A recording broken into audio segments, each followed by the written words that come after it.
Welcome everyone to live town hall meeting by Volunteer Force Against Hepatitis Transmission.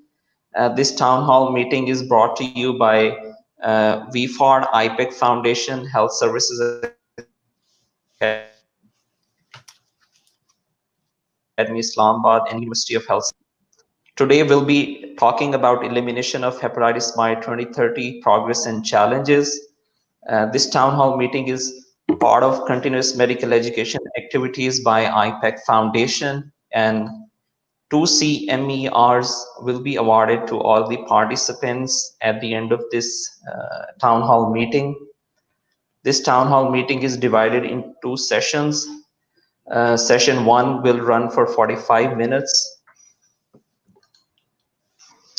Session 1 is being moderated by Dr. Umar Farooq, who's the Associate Professor, Associate Chief Medical Officer at Hershey Medical Center, Penn State University College of Medicine. Welcome, Dr. Umar. Thank you, Dr. Umar. And I'll be co-moderating this session with him. And today we are joined by distinguished panelists. Our first panelist is Dr. Karen Kroc. She's the Associate Professor of Medicine, Vice Chair for Clinical Affairs, Department of Medicine, Medical Director, Live Donor Liver Transplant Program, Associate Program Director for GI Fellowship Program, Penn State Hershey Medical Center, Division of Gastroenterology and Hepatology. Welcome, Dr. Kroc, to this town hall meeting. Thank you so much for this honor of being able to be present with you guys. And our other distinguished panelist is Professor Javed Akram. He's the Vice Chancellor of University of Health Sciences, Lahore, and he's also the President of Pakistan Society of Internal Medicine. This town hall meeting is going live on Facebook and YouTube. In a while, you'll hear the national anthem of Pakistan. I'll request everyone to please remain silent while the national anthem is being played.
Okay, thank you so much, everyone, for remaining silent. The format for today's town hall is going to be Q&A session. Each panelist will be asked in total of 4 to 5 questions, and they'll have 20 minutes in total to answer all of those questions. Each panelist will also be able to share slides as well. At the end of each Q&A session, audience will be able to ask their questions, and each panelist will have 5 minutes to answer those questions. We'll move to our first panelist, Dr. Kroc, and I'll hand over the moderation to Dr. Umar Farooq. Dr. Umar Farooq, please. Thank you, Dr. Umar. I would like to introduce Dr. Kroc a little bit more. I thank you for telling us her title. So Dr. Kroc completed her med school at University of Pennsylvania College of Medicine in Philadelphia. She completed her internship and residency at the same institution in University of Pennsylvania hospitals. So then she moved on to her gastroenterology fellowship at Johns Hopkins. And then she completed her transplant hepatology fellowship after completing the GI fellowship at the same institution, Johns Hopkins University. She is an outstanding clinician, exceptional educator, innovative researcher, and on top of that, very charismatic speaker. So without any further talking, I will ask my first question, which is, what is the role of new hepatitis therapies for Hep C in achieving global elimination by 2030? Excellent. Thank you so much for those very, very kind words. I'm also feel honored to call you a friend as well, Dr. Farooq. I'm going to share my screen if it's okay. Let me get this here.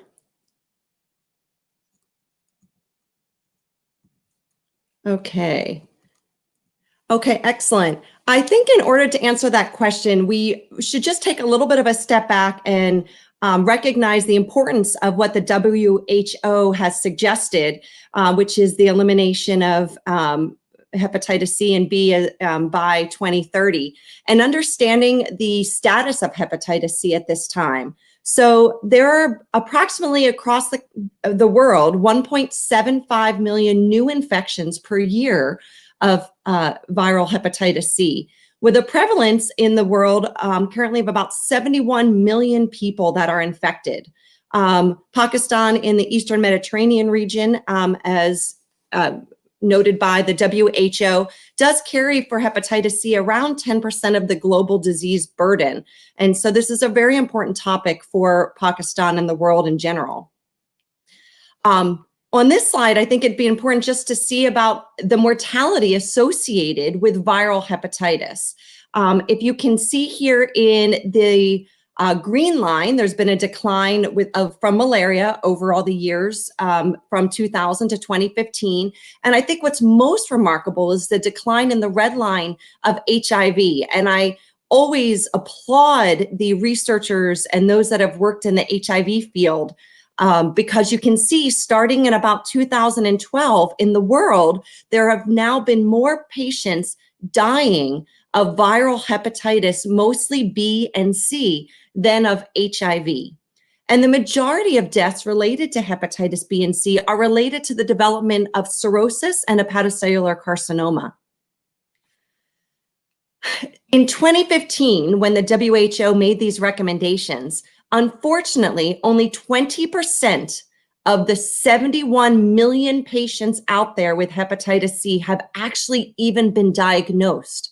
And only 1 million patients had even started treatment for hepatitis C.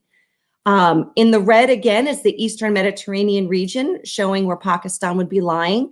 And you can see that of the 70 million infected, as we go across the screen here, those that have been diagnosed are a much fewer percentage. And you can see this very small number of people that have been cured of hepatitis C. So how does this get to Dr. Farooq's question? Well, we've had a remarkable expansion in our treatments of hepatitis C. It's really a wonderful story thinking back to during my lifetime. We didn't even know what hepatitis C was until the late 1980s. And it started with interferon-based therapy. And in approximately 2013, we had our first direct-acting antiviral that was approved with sofosbuvir, and then that still required interferon-based therapy. But then in about 2014 and forward, we now have an all-oral regimen that cures hepatitis C in more than 90% of patients. Just to think where we came from years ago to now, it's really a remarkable scientific advancement. So treatment of hepatitis C used to be the interferon and the ribavirin. And if anyone out there was fortunate or unfortunate enough to treat patients during that time period, it was a very, very difficult treatment. basically anything you could imagine that a patient could have as a side effect, they could have with interferon, from depression to low white blood cells, to thrombocytopenia, to anemia. Mostly that is associated with the ribavirin, to thyroid dysfunction, to flu-like symptoms. And many patients describe the interferon as if they felt that they were coming down off of a heroin high. So you can imagine, in the people who inject drugs, that was a very, very difficult treatment. At the bottom of the screen are the two now medications that are pan-genotypic: sofosbuvir, velpatasvir, and glecaprevir, pibrentasvir, to treat hepatitis C. And the side effects are minimal. You're on the treatments for 8 to 12 weeks in general. Maybe a little headache or a little fatigue, but very, very few side effects. So these direct-acting antivirals have revolutionized the treatment of hepatitis C. They're also cost-effective. So I liked this study that was out of India, showing that no matter how much scarring was in someone's liver, whether they had just a little bit of scarring, which would be F0, if we scored a liver from 0 to 4, 0 being normal and 4 being cirrhosis, whether you had F0 all the way to cirrhotic patients, there was a cost effectiveness of treating with the direct-acting antivirals. There was about 2 years after treatment, those treatments became cost effective compared to the amount of money that someone with hepatitis C would be needed to treat them in the healthcare system. And then at 10 years, all patients, whether they had cirrhosis or not, it was actually the cost savings benefit to using direct-acting antiviral therapies. So these direct-acting antiviral therapies have absolutely revolutionized our treatment of hepatitis C. Now, here's what the WHO targets are. In the lighter tan color are what the goals are. So I highlighted for the hepatitis C, you can see that they would like 90% diagnosed by 2030, with 80% of patients having achieved SVR with treatment by 2030. And in the darker tan boxes of that, you can see, though, unfortunately, in 2015, the baseline was only about 20% of patients, as I had already mentioned, had been diagnosed with hepatitis C, and fewer than 10% have even been treated for their hepatitis C. So this is a lofty goal, and the direct-acting antiviral therapies absolutely play a major role in this. I'm going to stop sharing, and thank you for that question. Dr. Akram, if you are still hearing us, do you have any comment, any follow-up comment on this question, this topic? Thank you so much. I think thank you to IPAC Foundation and to Karen for a very, very good presentation. I think very self-explanatory. It's a tough challenge, 2030 elimination of hepatitis. WHO obviously set up the target.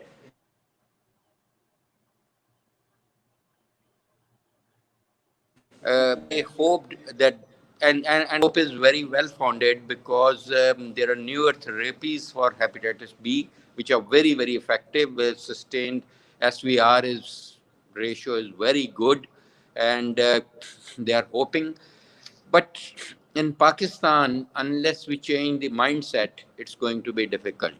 Unless we improve in third world actually is what matters over here. This is not an issue of the developed world. This is issue of the developing world. And still in Pakistan, unfortunately, we resort to quackery when we need a tooth extraction. We go to quacks more often than qualified doctors. Skilled birth attendance is very, very low still. So that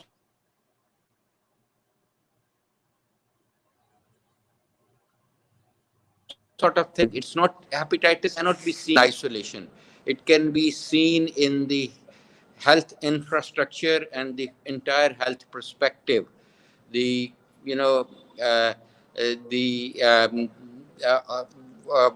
quackery and also the rampant practices that are there. So I think it's a very tough challenge, but I think worth pursuing. That's the important thing.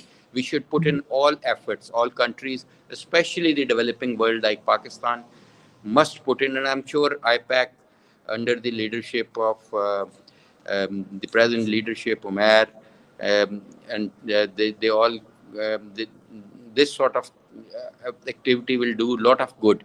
But I think this is amongst mostly the healthcare providers. We need to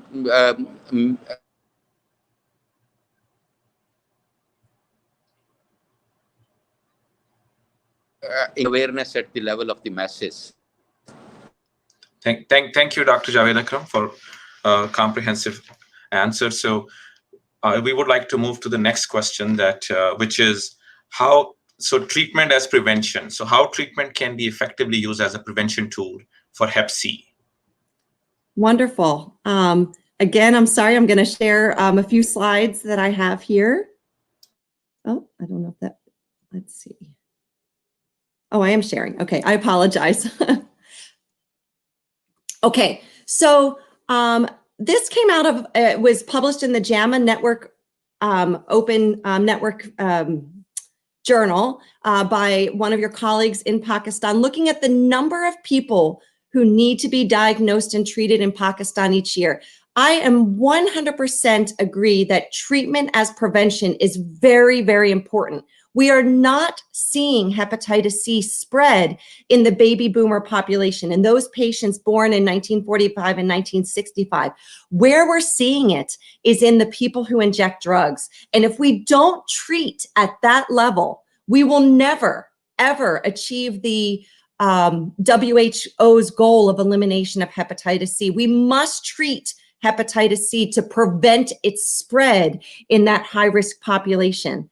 So looking at the number of people that in Pakistan alone that need to be diagnosed with hepatitis C every year to achieve this very, very lofty goal by the WHO needs to be about 900,000 patients need to be diagnosed per year, with 700,000 patients in Pakistan being treated per year. That is a lot of patients, just as you heard from the prior speaker as well, too, how important it is in Pakistan and in all the countries of the world. This was also just recently published, looking at the treatment program scenarios on hepatitis C incidence in Pakistan, showing that if there is not an upscale in the number of patients that are treated, each line, each colored line represents a different treatment scenario. In the darkest blue, it's where there's no more intervention than what's being done now. And as you get to green, it's if you're treating to eliminate. And you can see in each line, obviously, the more patients that are treated, the more likely we're going to be able to achieve this WHO's lofty goal. But we're not going to do it, just as was mentioned, by only treating the baby boomers. We must use it as treatment as prevention and treating people who inject drugs. This was published in The Lancet, looking at the people who inject drugs in the United States. And so I would suspect that it might be able to be looked at for all countries, but this is specifically looking at a population in the United States, showing that at the baseline prevalence of hepatitis C in the people who inject drug population is at 85%. No matter what treatment as prevention that we do, we are never going to achieve the lofty goals of hepatitis C elimination. But if the baseline prevalence is under 75% or 60 or 30%, you can see that dependent on the treatment regimen that is used, you will be seeing a decline and a decrease in the rate of hepatitis C transmission and new infections in the people who inject drug population. So that looking as treatment as prevention, I actually think of it as a triple-tiered program. Of course, we need to be treating patients, and at least 1/3 of all people who inject drugs with hepatitis C need to be treated annually.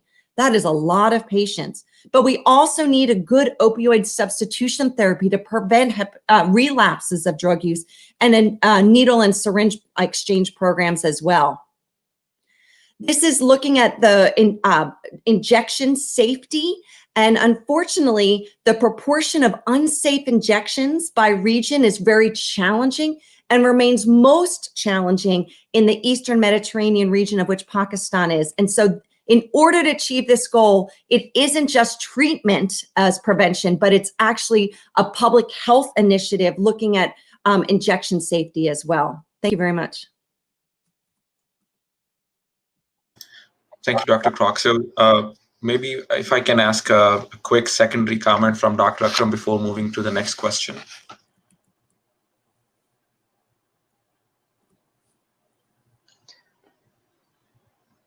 If not, then maybe we can go to the next question and we can, because I think with the time. So Dr. Kroc, my next question is about access to specialty care for Hep C. This is a challenge in USA. This is the challenge in rest of the world, whether the developing world or developed world. So, but we need to tackle that challenge. So in your opinion, what might be a great intervention to help with the access to specialty care? Excellent. I actually think that this pandemic has really revolutionized the way that we're treating patients, and we might be able to have more better goal, better success at this with this treatment, with this during this pandemic. Obviously, as you're having, Zoom meetings now or sharing our screen at this point from across the world. I think of it as two different ways that we can look at this. Number one, what we would talk about as like a Project ECHO, which was originally developed out of the University of New Mexico with hepatitis C treatment in the interferon-based era. And the Project ECHO was a physician teaching another physician how to treat hepatitis C in a much more complex time. So you could look at a Project ECHO or forums like this, where you could have speakers explain about treatment of hepatitis C, which medications to think about using, what to look for in the patient. That is very important, is to get out there and to inform others about how to treat hepatitis C. And then the second is this wonderful new world of telehealth that all of the world is needing to be thinking about more. And telehealth offers so many wonderful opportunities for patients and physicians. Number one, the patient doesn't need to travel, which could be very challenging, especially to reach more remote regions of countries. Number two, this is a very simple regimen with these direct-acting antivirals. I got to be honest with you, my physical exam on the patient does not really influence my treatment of these patients. And so just being able to speak with them and get them started on treatment, and so they understand the importance of taking the medication, what are some of the side effects, which are minimal, you can accomplish that through telehealth without needing the patient come into your office. So I think it's twofold: the Project ECHO, teaching others how to treat patients, and then the telehealth platform as well. Thank you. This is wonderful. Dr. Akram, if you are still, I would like to take your comment. I know the access to care is a challenge in Pakistan as well. Would you like to share some comments about that? Dr. Javed Akram, are you online?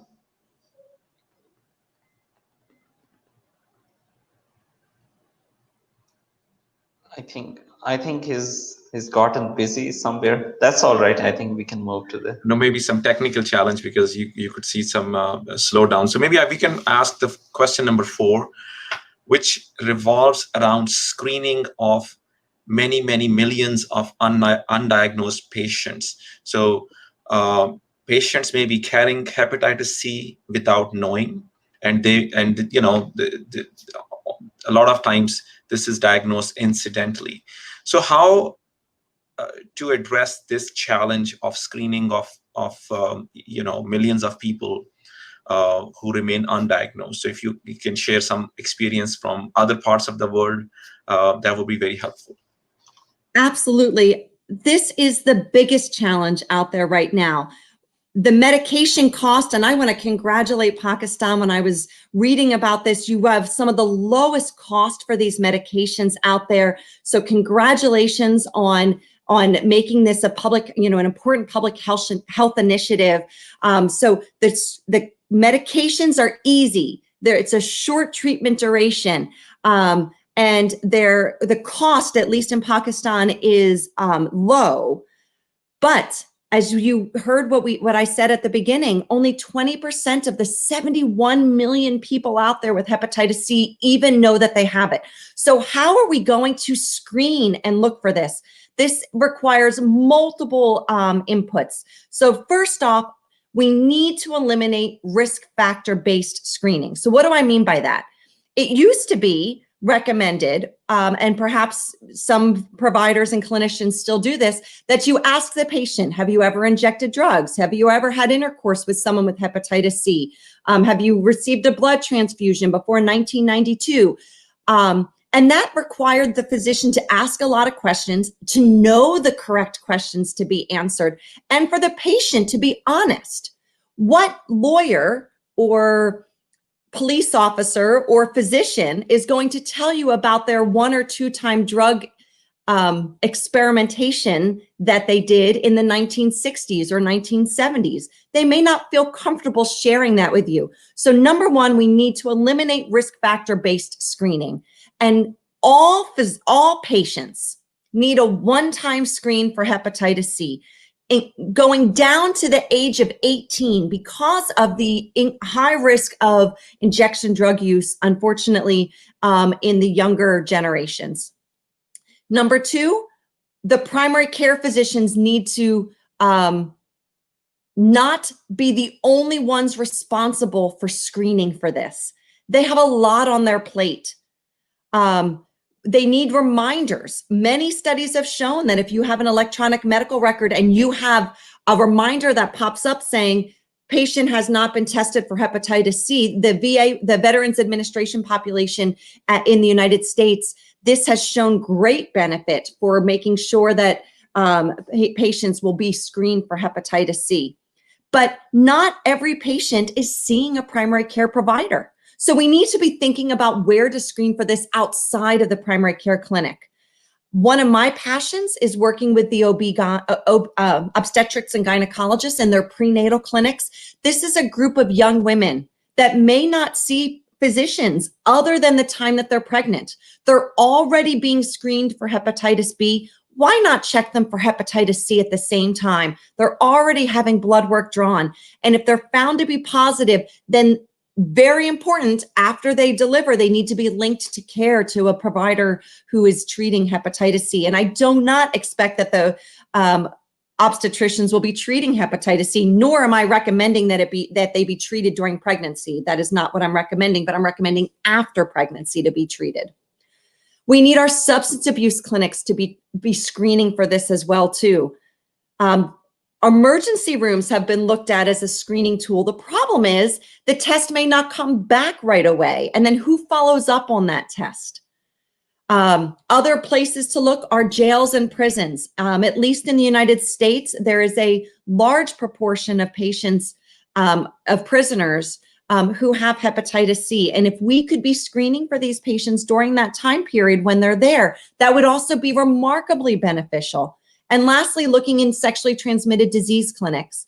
I do think the biggest impact will be in substance abuse clinics because many of those patients might be going there for their opioid substitution therapy. And they could also be treated for hepatitis C. Now that the treatment is only 8 to 12 weeks, you might be able to actually get them their full treatment during the time that they're under that substance abuse clinic. And then lastly, we need a test that is inexpensive and not only tells you if you have the hepatitis C antibody, but also tells you if you're actively infected with viremia. There was a great study out of Australia looking at using a point of care testing that does both of these things, antibody testing and viremia testing all at one time. And if that is positive, the linkage to care was much higher than if you had to get an antibody test, which is mostly what we have in the United States, is an antibody test. And if that's positive, the patient then has to come in for another test. And obviously, any barriers we put, any additional steps in are going to decrease linkage to care. So it's a multifaceted approach to this. Thank you, Dr. Krug. No, thank you. I think this is, I always say, think global, act local. Sometimes the challenges in countries like Pakistan are completely different, and the ground realities are so different. So I think I always this is an area where we need help, input, and intervention from the local experts. So I think that the follow-up question is for Dr. Akram. If he's having some technical difficulties, then I will ask Dr. Umair to answer this. No, Dr. Akram is back online. Perfect, because I think this is really a question for him, because... Sir, go ahead. Yeah, Dr. Can you ask him the question again so that he knows? Dr. Javed, the question was really about challenge in screening millions of those undiagnosed people, especially in Pakistan. I know that we have experience from other countries and other places, but sometimes those experiences do not apply to the ground reality, considering the ground realities in Pakistan. So please share your thoughts as how to overcome this challenge.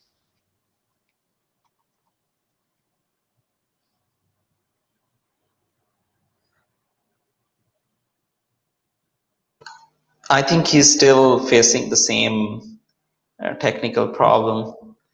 Yeah, so if I can add a few of the, because in past 3 to 4 years I've been working on the field as well. So problem with Pakistan is really to come up with a unified strategy to counter hepatitis. I mean, Dr. Umar, you know that 2 to 3 years ago, we passed an amendment in our constitution, and health became really a state objective. So after that, each state or province, as we call it here, they are having their own individualized hepatitis control program. So, and each are resorting to different techniques, and then they are changing, they are assigning it to different institutions with change of each government. So that's really a big problem, because in past government, they assigned a different institute to look after this, and then with this new government, they have assigned a very different institute to look after this. So with the change of leadership, with this continuous change of leadership, and then change of techniques and how to go about it, is really problematic for Pakistan, in my opinion. As far as the testing is concerned, as far as the field center for testing, all the infrastructure, whether it's human infrastructure, whether it's tech infrastructure, all of that is available. It's really the leadership that is lacking as far as Pakistan is concerned. Sir Javed, have you joined? We see his hand. I think they're having some technical difficulties. Maybe he wants to say that. Okay, so I must say that we are seeing a very tremendous response from the audience so far. Like 50 comments have come on our social media platforms, and I mean, a lot of people are liking and they are saying that it's a tremendous effort and so much information they are gaining through this. So I can see all of those comments. Not really a specific question for the panelists, but they're all saying that it's a wonderful activity. So some acknowledgement right there. That's the benefit of social media. So you get the feedback, live feedback. Absolutely. So Dr. Javed, can you hear us?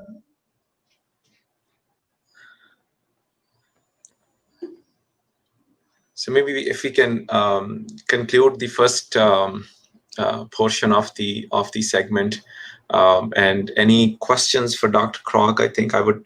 So there was one comment about eradication of hepatitis and effective strategy for prevention and control. So I think we touched on that. Is there any question that came from audience, which no, is in your inbox? These are all just appreciation So let me remarks. let me ask Dr. Kroc like a real world question. I think this is, and then please share your answer. Not like, we go by evidence based medicine, and I know that as physicians we are usually limited in things we say. So what's your gut feeling? I mean, you're a GI doctor, so what's your gut feeling about this 2030 goal? How successful we will be? A, B, if this was you, would you pick 2030 or a later date? If you don't shoot for the stars, you're never going to get there. And so I think that it's a wonder.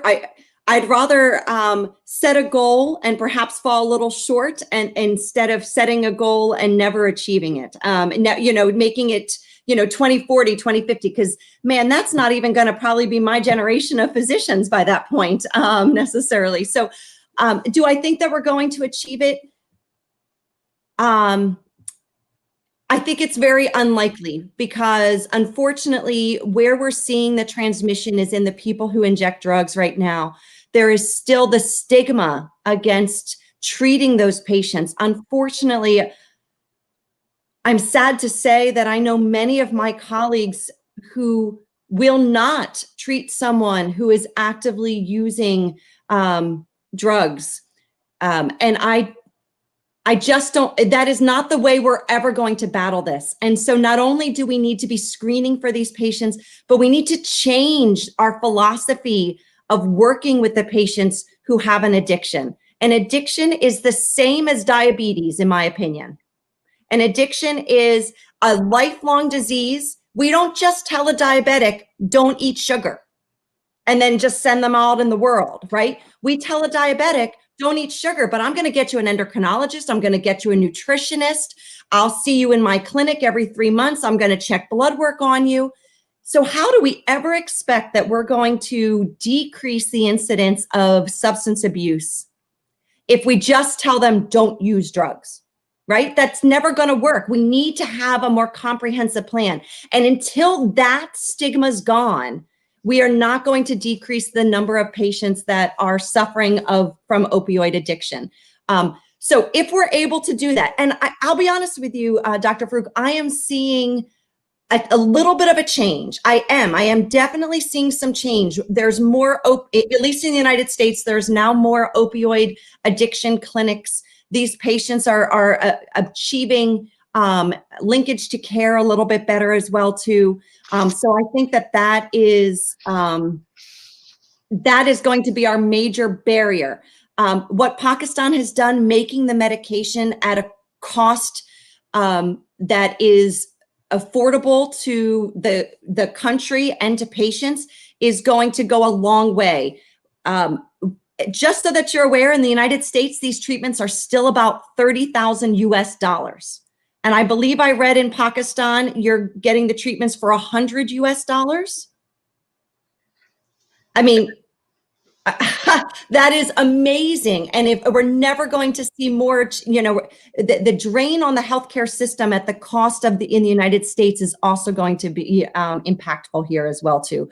So that's my GI gut feeling for you. Thank you. I think this is great. Yes, the treatment is cost effective, and in public sector, there are places where you can get these very expensive drugs completely free of cost as well. I'm aware of some of those examples. We are also joined by my other moderator, host, Dr. Shahzad. He he joined us for this session, and he will be the main moderator for the next hour or two. So maybe I would invite him to ask you any question which he has. Welcome, Dr. Shahzad. Thank you, Umar, and sorry for being late because I was in another meeting, started at 3. We were thinking that this digital world will make our lives easier, but these online things are making us 24/7. So there's no time issue, there is no like accessibility and movement, but it is convenient and it is a lot more. You can say it's easy to get connected. Otherwise, traveling was hectic. My question to you would be, what can we do for this demand reduction side? Because when we talk about this supply side initiatives or legislation and a lot of things which we do in case of legislation and cost to treatment and other things. From public health perspective, we are almost all of us, we are too much into sort of talking about mostly the supply side phenomena or the provider perspective. What about the consumer perspective? What about this user perspective and how the community can benefit? What models you have tried in US, and if you know any other country who has done more so, it would be good for us, for Pakistan to take forward, because we are lacking in those preventive and community-based models, which are absolutely needed. This is my first question. Sure, absolutely. So, you know, it really is it needs to be an effort that encompasses so many different aspects, and that's what makes this so difficult. So there needs to be an effort in decreasing transmission of hepatitis C with the needle exchange programs. I am sad to say that I live in a state in which needle exchange programs are not really allowed in many of the areas of the state of Pennsylvania that I live in because of some very, very old laws. It is allowed in some of our major cities, but not in some of the smaller cities. So we need to have better needle exchange programs available for patients. And then we also need to to train people that are not just gastroenterologists and hepatologists. We need, this is an easy treatment. I have to be honest with you. I use diabetes a lot. The primary care physician who can treat diabetes is treating a much more difficult disease than in treating hepatitis C at this point. And so we need to empower the primary care physician to realize it is 1 pill or 3 pills or 2 pills, depending on which regimen you use, a day for 8 to 12 weeks with no side effects.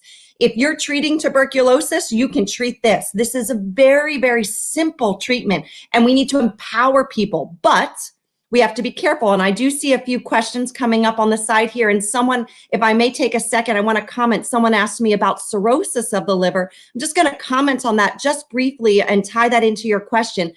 The concern that us as hepatologists have is that cirrhosis will be missed if the primary care physician is the one treating hepatitis C. And I would argue that it would not be missed if the primary care provider understands how to find cirrhosis and knows what to look for. So not only do we need to empower the primary care physician to treat hepatitis C, we need to empower them and give them the tools to know how to diagnose cirrhosis. So cirrhosis is bad scarring in the liver. And you can get cirrhosis from many different things. You can get it from alcohol. You can get it from fatty liver disease associated with diabetes and obesity. You can get it from hepatitis C and hepatitis B. All of these things lead to bad scarring in the liver. And what is absolutely remarkable is that we can reverse cirrhosis. When I was sitting in medical school, I was told you can't reverse scarring in the liver. Once it's there, it's there. And that is not true. We learned from the hepatitis B world that by treating hepatitis B and eliminating the viral replication of hepatitis B, we can improve cirrhosis. We can erase cirrhosis. That scarring can go away. And we know now with treatment of hepatitis C, we can do the same thing. Now, it's not immediate. It can take, studies have shown up to 10 years to see that reversal of scarring. But we need to empower the primary care physician to screen for cirrhosis. That can be done by simple blood tests or a special kind of ultrasound, depending on where they are. But if blood tests are all they have, do it with the blood tests. If there's cirrhosis, those are the patients that probably should be linked to a more specialized physician in hepatology or gastroenterology. If there's not cirrhosis, then the primary care physician. And that would then decrease the burden of treatment of or decrease the wait time in needing to treat patients to get into a hepatology clinic. Okay, thank you. No, thank you. I think that's a wonderful answer. Dr. So Umar, really, Dr. Umar, I wanted to ask a question from Dr. Kroc. sure, go ahead. Yeah, so Dr. Kroc, we discussed the hepatitis treatment and the availability of new tools to treat hepatitis C. Where are we on the hepatitis B side? I mean, have we made any progress on that side, and has the treatment gotten any better in the past few years? Oh, thank you very much for that question. Hepatitis B is not as common in the United States as it is, of course, in Asia and Africa. And the wonderful thing about hepatitis B, and why we might have a better chance of eradicating hepatitis B and meeting the WHO's guidelines than hepatitis C, is that there's a vaccine. We can prevent hepatitis B, whereas there is no vaccine for hepatitis C. 84% of patients have already been vaccinated for hepatitis B in the world, globally.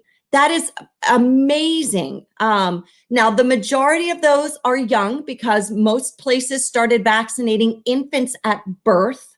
And so that the vaccination is how we can prevent it. And so as a primary care provider, if you have someone with chronic hepatitis C or any other liver disease, you should be vaccinating for hepatitis B. In addition, and I'm going to pull on my, because Dr. Farouk there is a nephrologist, if you have diabetes, it is also recommended that you're vaccinated for hepatitis B because of the high chance that those patients may need to go on to dialysis with renal failure. And unfortunately, the dialysis machines, it's very difficult to clear the hepatitis B virus from the dialysis machines. I know you guys try very hard, but it is difficult. And so we definitely can have a higher target, more likely to achieve that goal because of the vaccination, but we need to be able to vaccinate everyone. As far as treatment for hepatitis B goes, again, made great progress. Unlike in hepatitis C, where the treatments starting from the beginning had a lot of side effects, the treatments for hepatitis B have very, very few side effects. We have to be looking out for some renal dysfunction and perhaps some bone loss related to that as well too.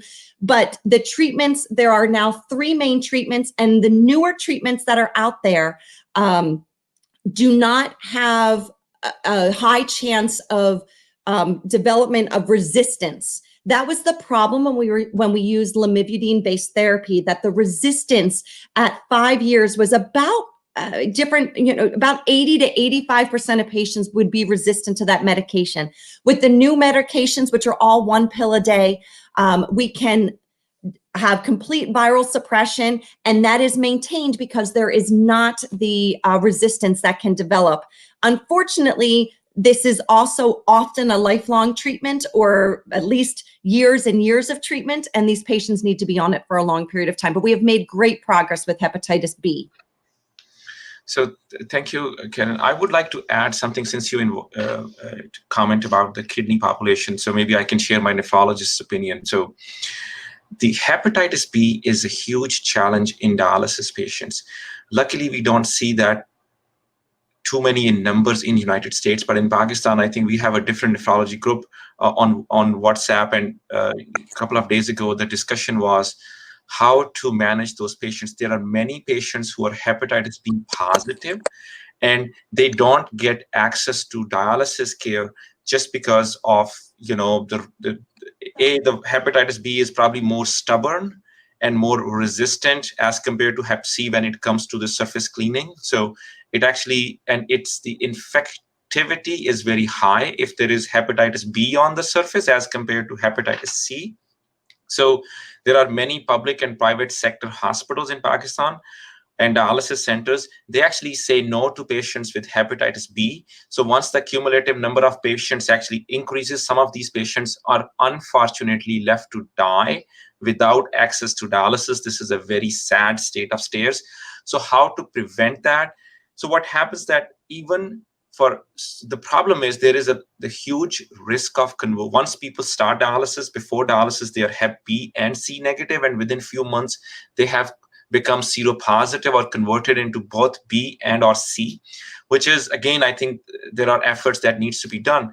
So the issue is, once they are on dialysis, and if you try to vaccinate them, the response is not the best.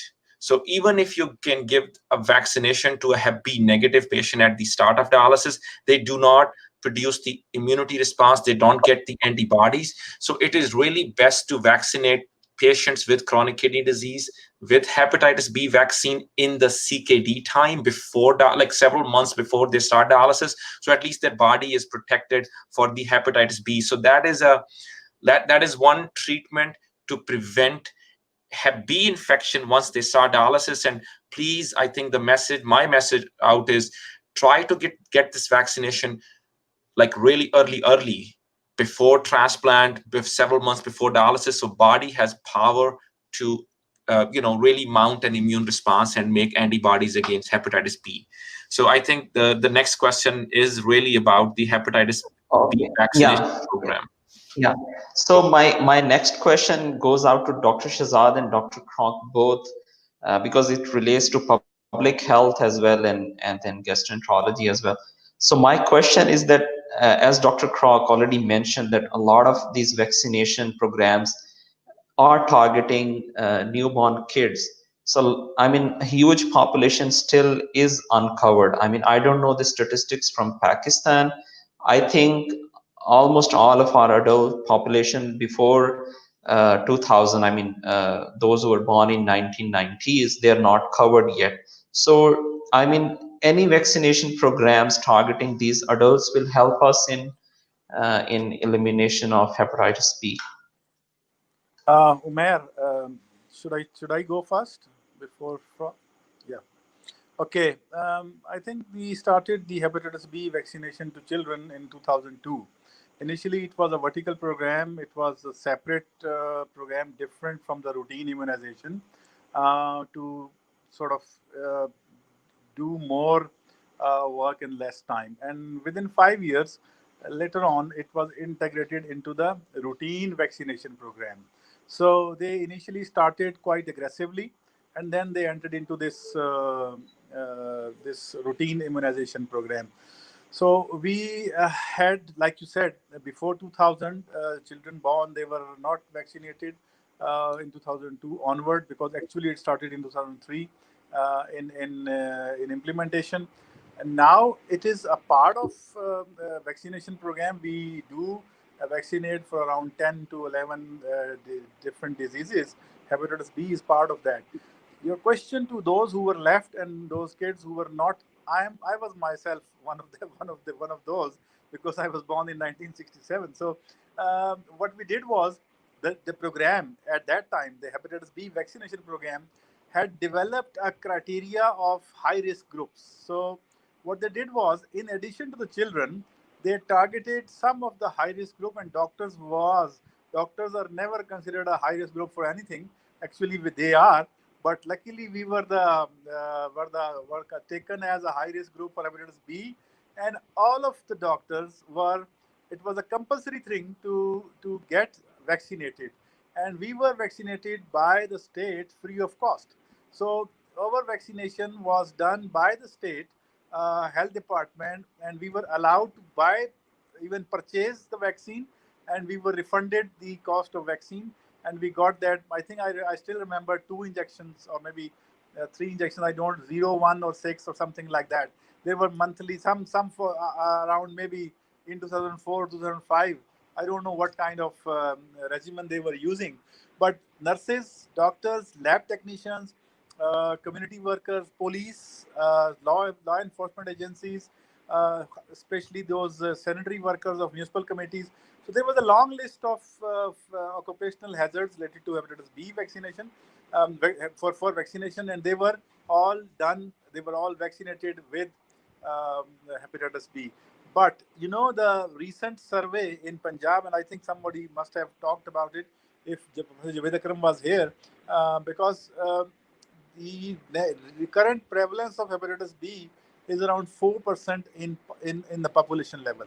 So 4% of population level is a very big number when you are talking about 220 million people.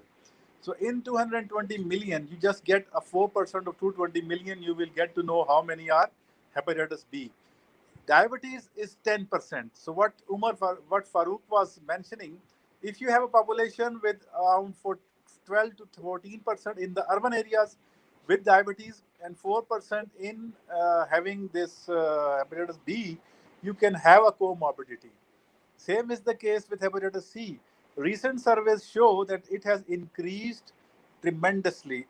One, like Honorable Rock, she already mentioned, there is no vaccination for it, and there is a reuse of syringe and a lot of quackery and all other issues. So the hepatitis C is around 10%, 9.7%, which is a very big number.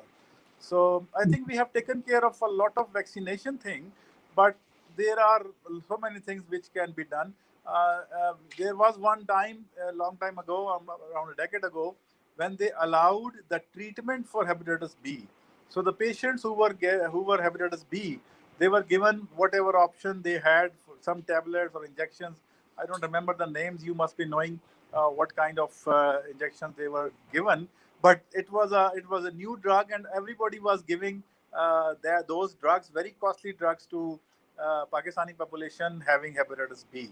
I was heading one of the hospital at that time, and the bill suddenly rose up, and I came to know that the medical specialist has now included hepatitis B treatment into our protocols, and people are rushing to the hospital to get hepatitis B treatment, and it was very expensive. So I think that is from my side. And if you want to add anything, please. Yeah, Dr. Kroc, we have two audience question as well. So, I mean, just a quick answer and then. Yeah, I think if I pick the answer, I think the quick question would be the treatment plan for Hep B combined with C. And I think the one question which I like is like reversal of cirrhosis. How much or what's the degree of the reversal once you treat for Hep C? So I think if you can answer these two questions, then we will be at top of the hour. Okay, excellent. So actually, you can reverse all of cirrhosis. Cirrhosis, when I often have patients ask me, well, when I have cirrhosis, can't you just take out the bad part of my liver? Can't you just take out this one, isn't it just the right side of my liver that's bad? And the answer is it's the whole liver that's bad. And you can reverse all of the scarring in the liver. Now, not everyone gets back to as I mentioned in the beginning, if we scored a liver from 0 to 4, 0 being normal, 4 being cirrhosis, not everyone gets back to 0, but you can get back to maybe a 3 or a 2 over time, but it can take up to 10 years. As far as treating hepatitis B and hepatitis C, very, very important question. Very, very, very, very, very important. And for anyone treating hepatitis C, you must treat the hepatitis B and have viral suppression prior to starting hepatitis C treatment. That is very important. So anyone who you are screening for hepatitis C, if you're going to start them on hepatitis C treatment, you must screen them for hepatitis B. The reason that you treat the hepatitis B first with one of the, in the United States as well, very expensive medications for hepatitis B is to suppress that, so that when you give the hepatitis C, which is not what we technically consider an immunomodulatory medication, or immunosuppressive medication, but it does modulate. I should have said it's not immunosuppressive, but it modulates the immune system. It can cause the hepatitis C to wake up, sort of like giving chemotherapy to a patient with hepatitis B. And so you must treat the hepatitis B first, keep them on their hepatitis B treatment, and then start the hepatitis C treatment. Hepatitis B treatment will go on for years. Hepatitis C treatment, just 2 to 3 months. Thank you. I think that's a wonderful answer. So I think this concludes the first session, I would say, because if looking at the agenda, I think there is a second session too. I would really like to thank all of you, and especially Dr. Kroc, for addressing these questions and updating us with the most recent evidence. Thank you very much. Yeah, thank you so much, Dr. Kroc. All of the answers were, I mean, really informative for the audience. I'm seeing their response. I mean, they're just putting thumbs up in comments. I mean, Yeah. each one after another. Yeah. Thank you. Thank you. So Well, thank thank you you so guys. much. Dr. Thank you so much for the opportunity to join you this morning, or I guess afternoon for you, but this morning for me. Best of luck at meeting this WHO goal in 2030, and happy to join again if you're ever interested. Thank you so much. Bye-bye.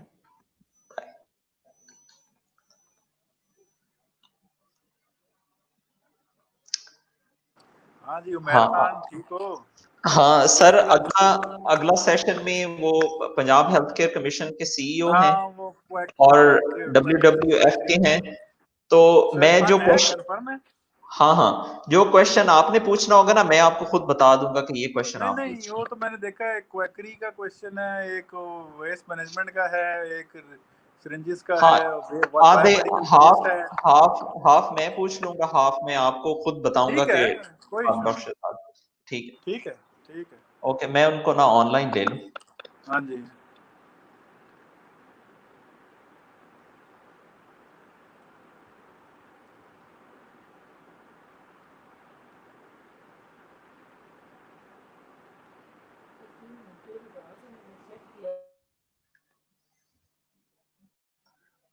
अस्सलाम वालेकुम, can you hear me?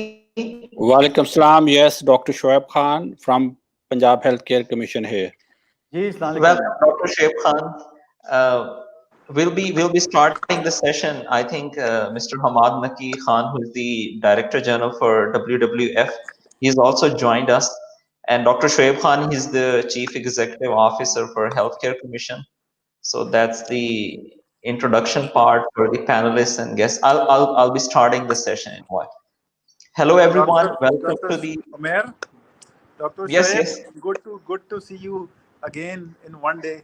Thank you. हाँ, doctor Shahzad Thank you, Ali Khan, Shahzad. Thank you, Shahzad. हमने सुबह एक शोएब साहब को जहमत दी थी एक और सेशन में as a yes, I'll be doing all of the introductions again as part of the formality. Yeah. So, hello everyone. Welcome to the live town hall meeting by Volunteer Force Against Hepatitis Transmission. This town hall meeting is brought to you by VFOD, IPAC Foundation, Health Services Academy Islamabad, and University of Health Sciences, Lahore. Today we'll be talking about elimination of hepatitis by 2030, its progress and challenges. This activity is part of continuous medical education activities from the platform of Infection Prevention and Control Foundation. This whole activity has been awarded 2 CMERs by University of Health Sciences. So all of the participants who have joined us will be able to get a CME certificate at the end of this discussion. This session 2, we already had very successful session 1. The session 2 is being moderated by Dr. Shahzad Ali Khan, who is the head of Public Health Department, Health Services Academy, Islamabad, and I'll be co-moderating this session with him. We are joined by a very distinguished panelist. Our first panelist is Dr. Shoaib Khan, who is the Chief Executive Officer of Punjab Healthcare Commission. Welcome, sir, to the town hall meeting. Thank you very much. And our second panelist is Hamad Naki Khan, who is the Director General for World Wildlife Fund, Pakistan. This town hall meeting is going live on Facebook and YouTube. Will be the format for this town hall meeting is Q&A session. Each panelist will be asked 4 to 5 questions, and each panelist will have 20 minutes in total to answer all of those questions. These panelists can share slides as well while answering their questions. And also at the end of each Q&A session, the audience will be able to ask questions, and each panelist will have 5 minutes to answer those questions. So we'll move to our first panelist, Dr. Shoaib Khan. Dr. Shoaib Khan, I have my first question for you. Please go ahead. My first question is, that Punjab Healthcare Commission implemented minimal services delivery standards few years ago. How do you see the implementation of MSDS in ensuring specifically the infection prevention and control in primary and secondary level healthcare facilities of Pakistan? Thank you very much.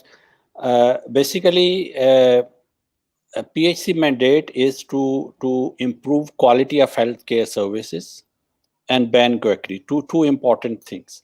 But when we talk about the quality of healthcare services, so there are a lot of areas which are basically mandatory to give you quality of healthcare services. And for each area, we have developed minimum service delivery standards.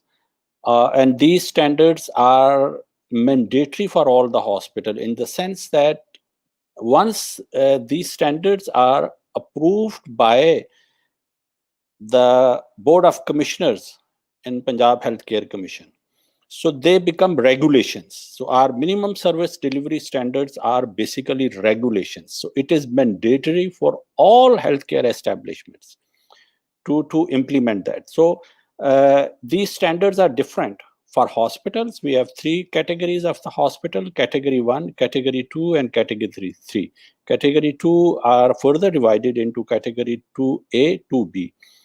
For each category, it is basically classified depending upon the number of beds and the facilities which these hospitals are providing. And in addition to these hospitals, we have standards for general practitioners. We have minimum service delivery standards for TIB, for Hakim, for laboratories, for any other diagnostic imaging facilities. And recently we developed midwifery standards. So we have a lot of standards. So we are also in the process of developing standards for dialysis and addiction treatment centers. So once these standards are approved, so that they become the regulations. So for your interest, I'm focusing on our standards on infection prevention and quality improvement.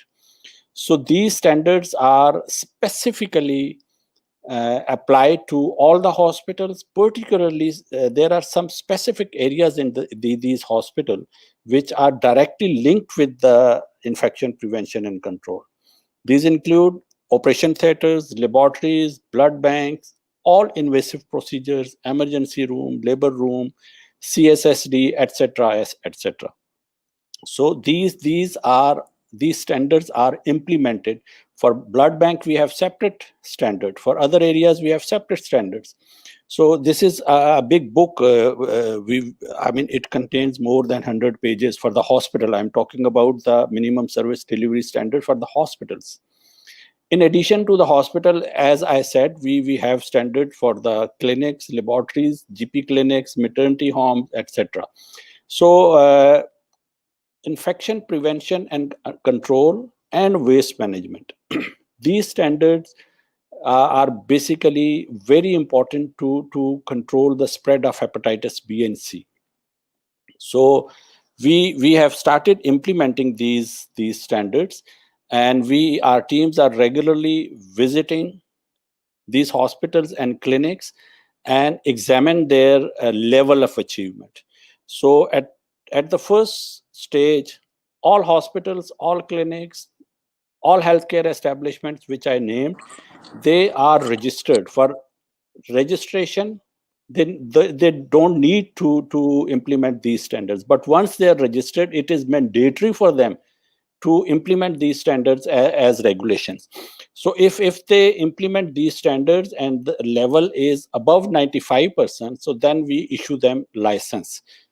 Until and unless they implement these standards, where infection prevention and control are the mandatory minimum service delivery standards, they are not licensed.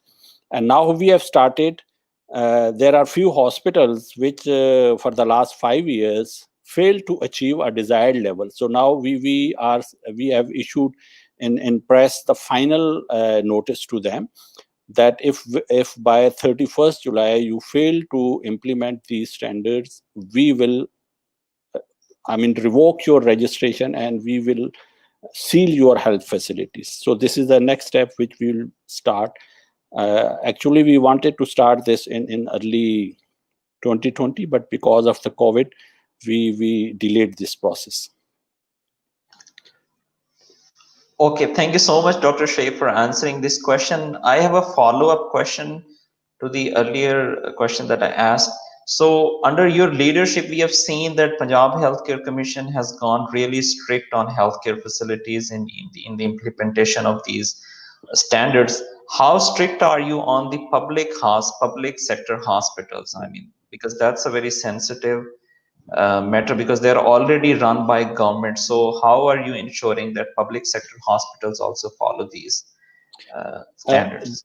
These minimum service delivery standards, which are now regulations, are implemented exactly in the same way and in the same manner for private and public sector. However, for public sector, why? Because in public sector, we have big tertiary care hospital and specialized hospital.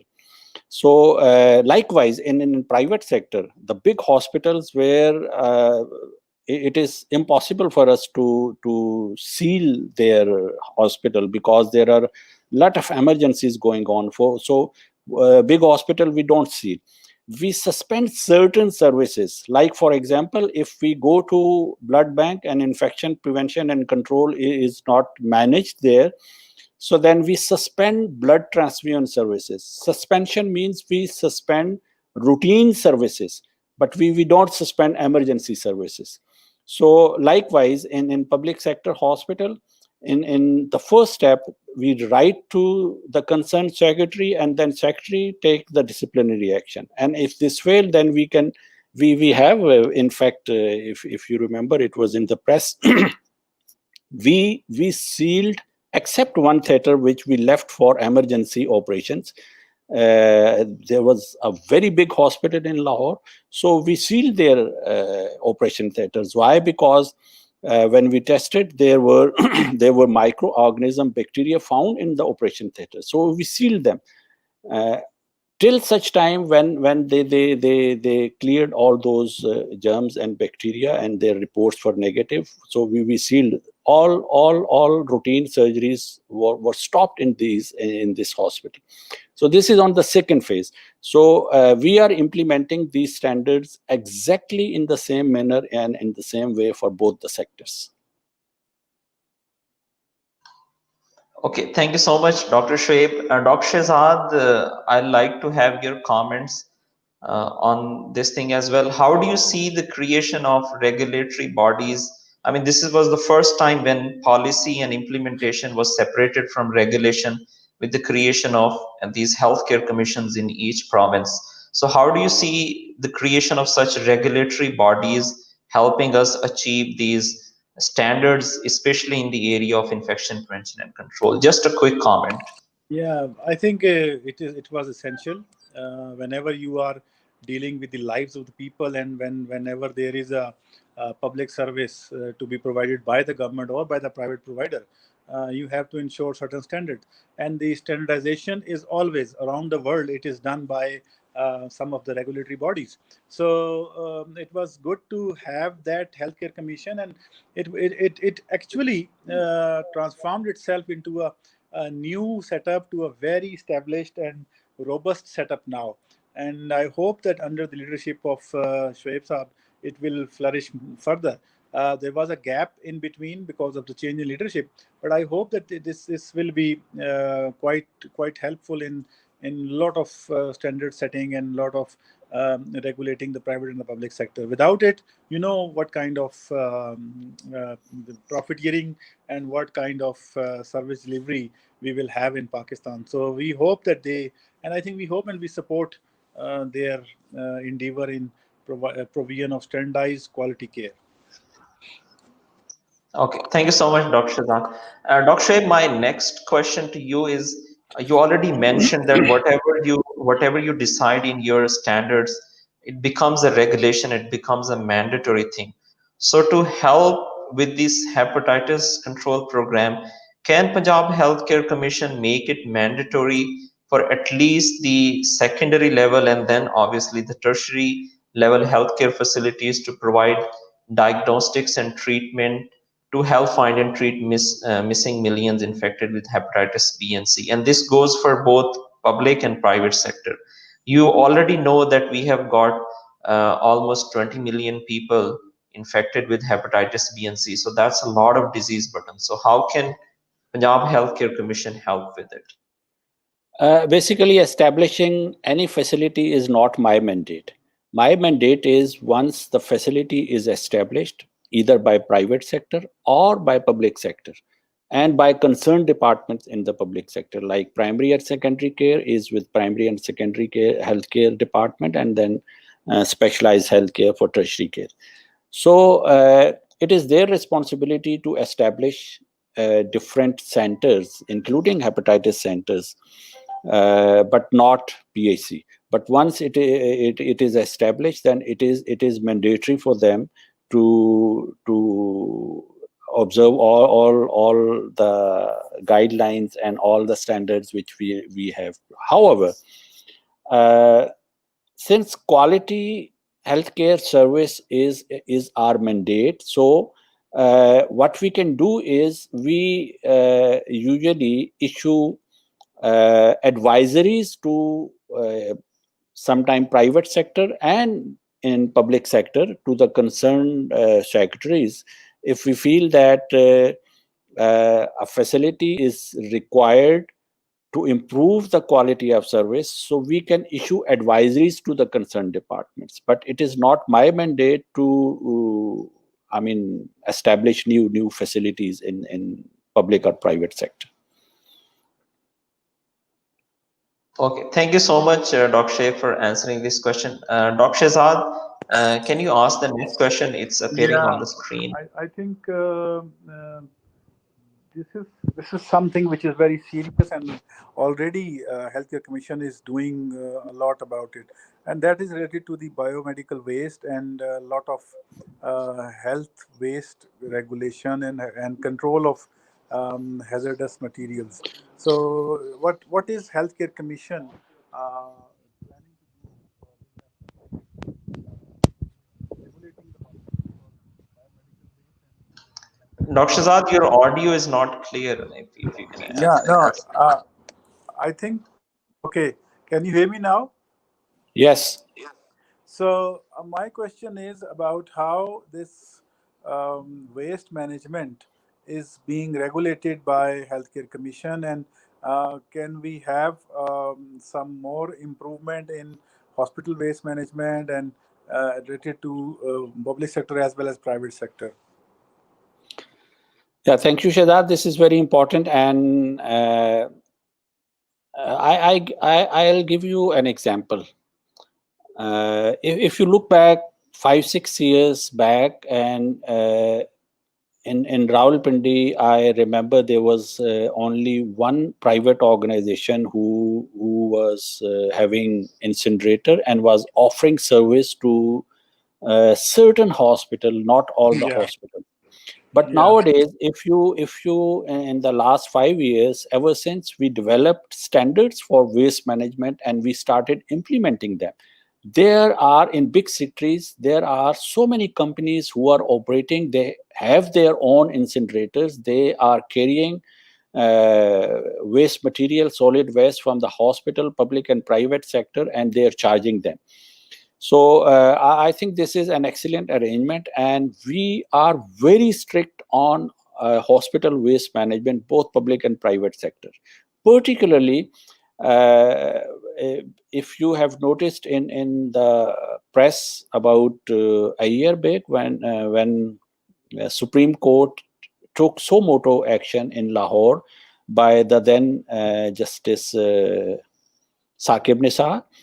So PHC was also called there, and there was a committee headed by the minister.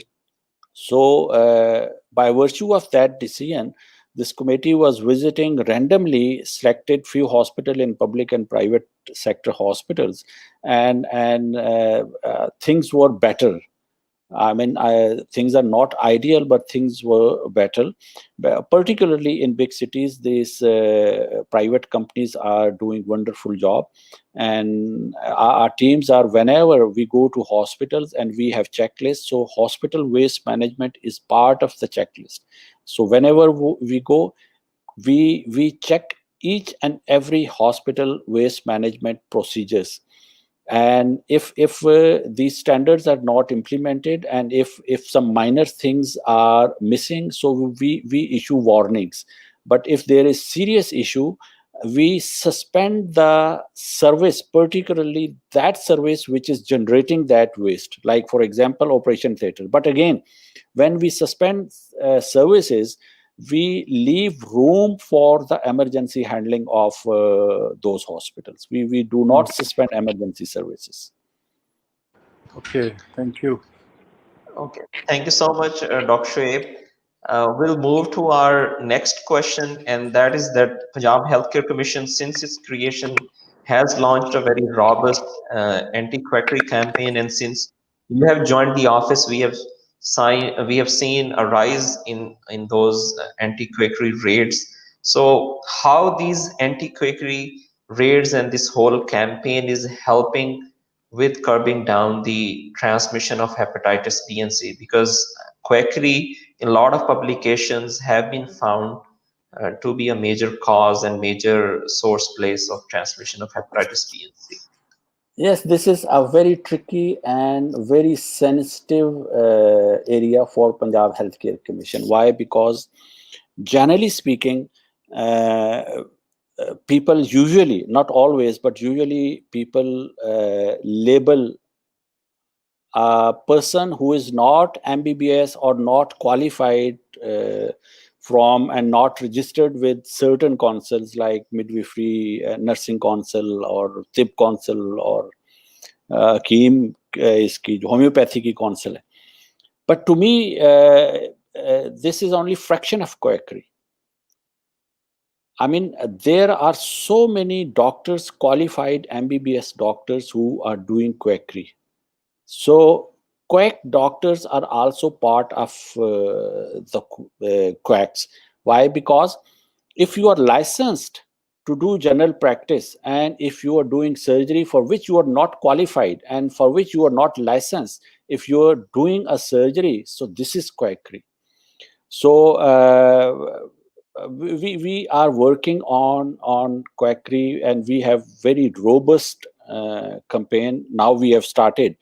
Why? Because I mean, our enforcement is not enough to control quackery in Punjab.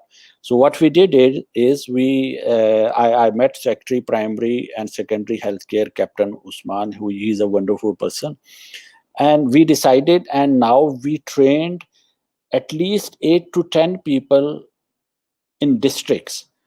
And these people are serving under primary and secondary health, and they are mostly deputy DHOs and MSs of the hospital. We trained them and we provided them certificate, and we delegated anti-quackery powers to the deputy commissioner. Why deputy commissioner? Because deputy commissioner is administrator of the district health authority. So we delegate our powers to them, and they have now started working on quacks. So they visit various outlets, and if they are found element of quackery, so they seal the healthcare establishment where this quackery is going on, and then submit all the documents to us. We have prepared a smartphone app. We are using that app to do our anti-quackery campaigns. In real time, data is transferred to our server, and we at one point of time, we know each and every corner of Punjab where this campaign and where these people are going and using our app.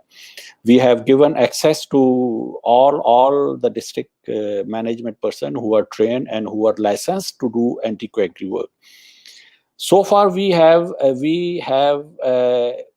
closed 27,000 outlets, and more than, in addition to 27,000, more than 14,000 quacks, they have left their business. But These figures are very tricky. Why?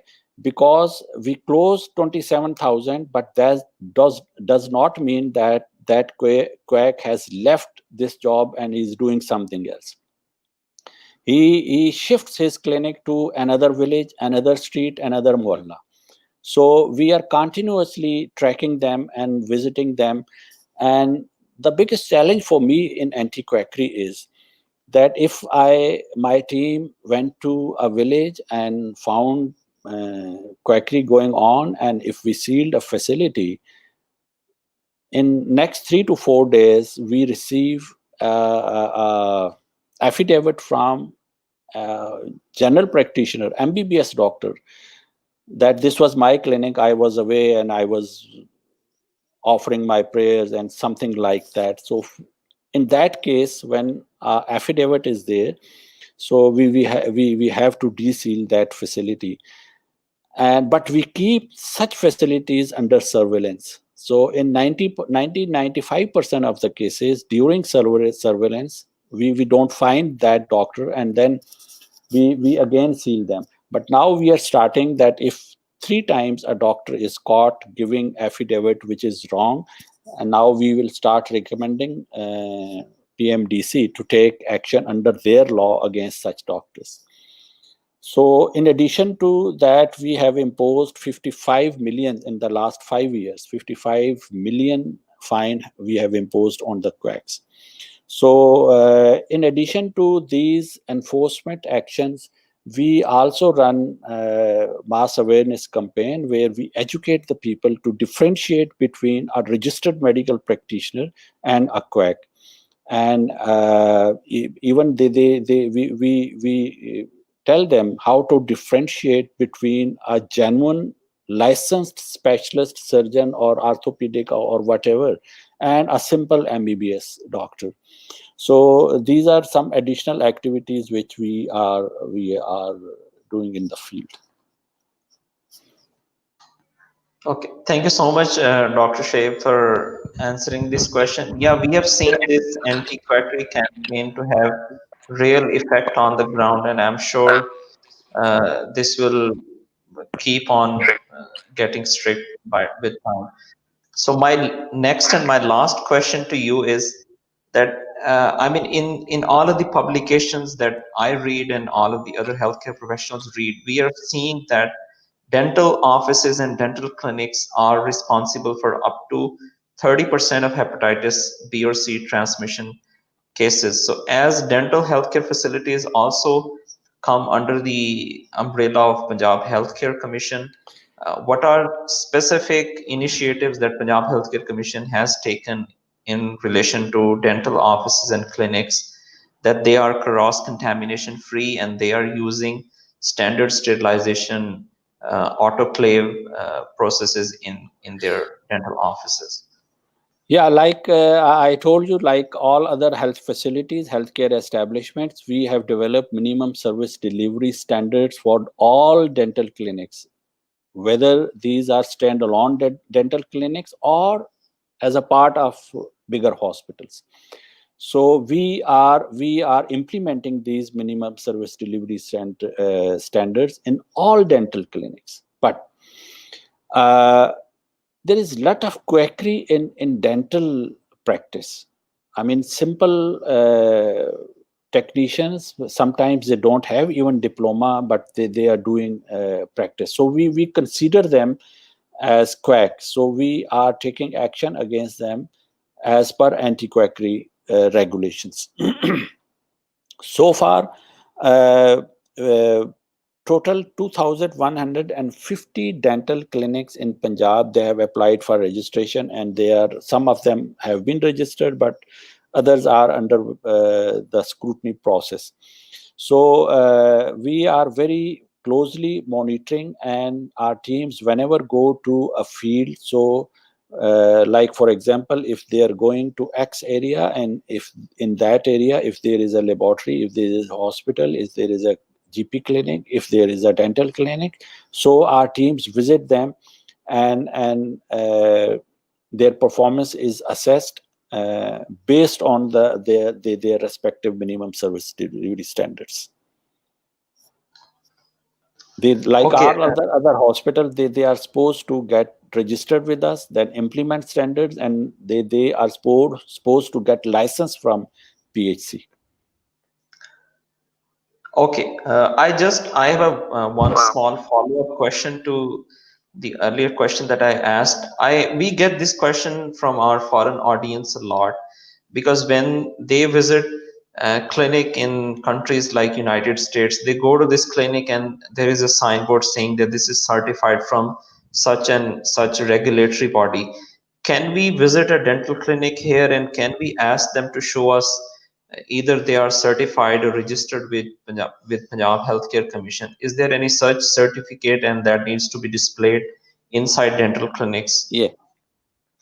As per Punjab Healthcare Commission regulations, once a clinic is registered, once a hospital is registered with us, we issue a registration certificate. It is mandatory for each clinic and each hospital to display that license or registration at a prominent place. Okay, that is great. So, right now you have told us that the coverage is not 100%. I mean, not almost all of the dental clinics are registered with you, but a lot of dental No. clinics are getting registered. Is Yes, that right? yes, yes. Okay, thank you so much, Dr. Shwe, for answering all of these questions. Dr. Shazad, do you have any last question for Dr. Shwe that you want to ask? I think we have covered all which we have planned. So thank you, Dr. Shoaib, again for such Thank you, elaborate answers. sir. Thank you. Thank you, Vikas. Thank you so much, Dr. Shwe, Both, for your time and for both. answering all of those questions in detail.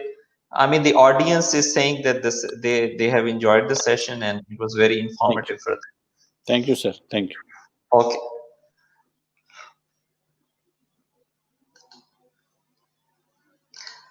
Okay, now we come back to our second panelist, and sorry for making you wait for 30 long minutes uh, and for being so patient. Very informative. Yeah, I'm sure there were things. Okay, so yeah, Mr. Hamad Naki Khan, he's the Director General for World Wildlife Fund. And the session again is being moderated by Dr. Shazad Ali Khan, and we are also joined by Dr. Umar Farooq. He's a practicing nephrologist in Pennsylvania. Doctor Umar आप तो मिले होंगे ये हमारे events में आते रहते हैं हमाद खान साहब तो you must know him from our events. No, thank you. I think maybe I would say कि ये पहली मुलाकात on screen उनसे पहली face to face मुलाकात हो रही है. Okay. So I mean we had a lot of questions for Hamad साहब. तो he came up with a quick solution. तो इन्होंने कहा कि मैं आपके सारे questions को एक presentation की form में audience के लिए बड़े अच्छे से answer कर देता हूँ. So we'll request him to share his screen. So he'll be talking about availability of fresh, clean drinking water to Pakistani population and how that can help with hepatitis A and E and typhoid, because we have been seeing many outbreaks in many part of metropolitan areas. And also he'll be talking about biomedical waste management and importance of infection control in the environmental conservation movements all across the world. So welcome Hamad Saab to this town hall meeting, and you can start. You can share your slide. Okay, thank you, Dr. Omer. Thank you, VFAT and IPAC. I really feel honored and humbled to be present in this distinguished panel. The two issues that I was asked to share my thoughts are very close to my heart. WWF is the largest environmental organization, both globally and also in Pakistan. So we have projects on nature conservation, on environmental pollution. We strongly feel that there's a close relationship between nature conservation and public health. And I'll share that how it's important to ensure that we protect nature if we really want to protect the health of our masses, health of our people. The second point that I'm will be trying to make is, and I'm sharing it at the onset of my talk, if you ignore one sector and you increase the burden of another sector. But let me share a few slides if you allow me.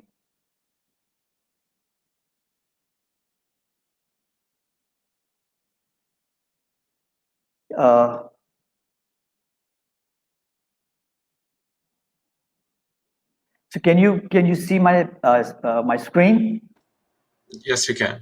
Okay, good.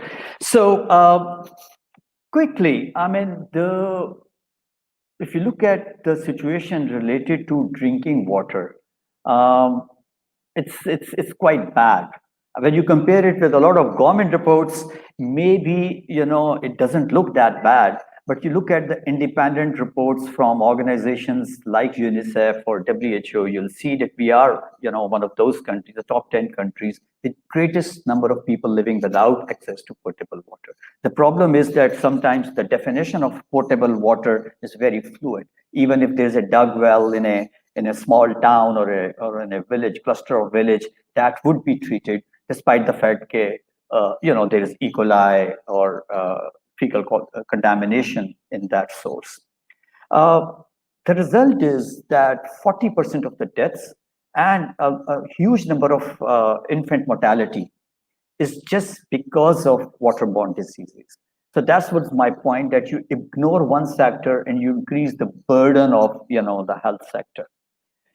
Unfortunately, doctor, there are people working on public health, but we don't see a lot of epidemiological studies where they correlate the prevalent diseases with the real causes, whether it's the poor waste management or whether it's the unavailability of potable water. But if you look at a lot of reports, the rising number of hepatitis A and B, they suggest the number is increasing, and obviously that's because typhoid is another waterborne disease infection, which is kind of getting again, the number is increasing.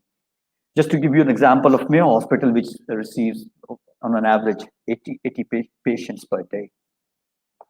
Now, the impacts are not just on the public health.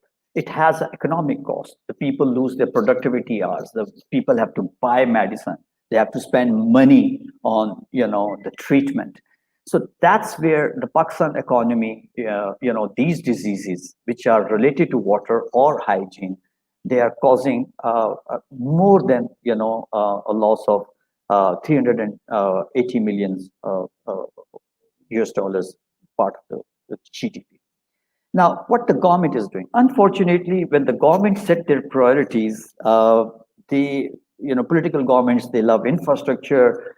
So you'll see a lot of good highways, roads, protection of sources of potable water. You don't see a lot of efforts there. This year, 11 billion in the budget for the provision of safe drinking water. It's like a WASH, water, sanitation, and health. The new initiative is this IPAC authority, which is being led by the governor Punjab in Punjab. There have been similar initiatives in the past without literally considering, and doing it in holistic. The Clean Drinking Water for All, where President Musharraf started it, the Shehbaz Sharif government continued with that. The idea was that we have this magic machine, which is called the treatment, these filtration plant. We'll put that in every union council and people have access. People came and started installing, these, but without maintenance, the water quality became more hazardous.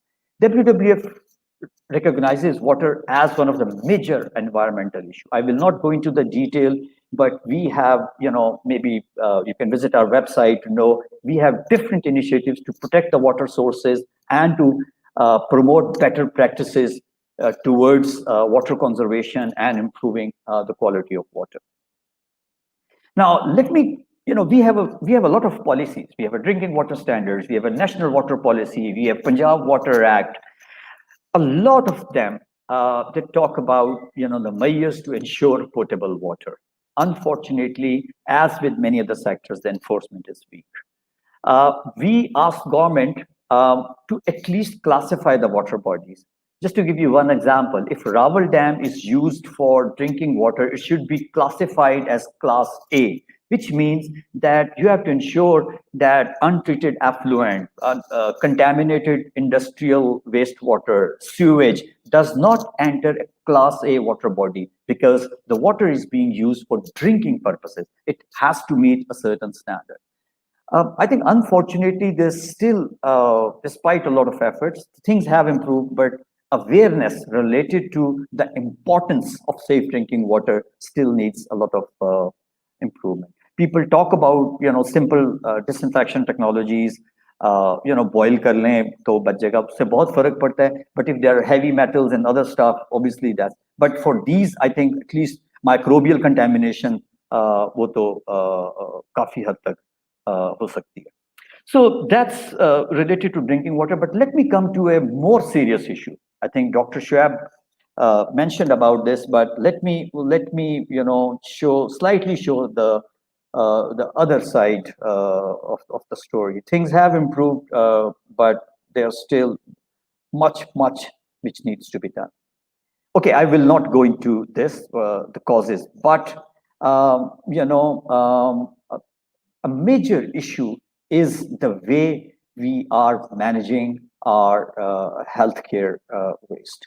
So look at Pakistan. I mean, obviously, in the developed world, the waste generation per bed is more, but even in Pakistan, it ranges from 0.1 to slightly more than 2 kilograms per bed per day.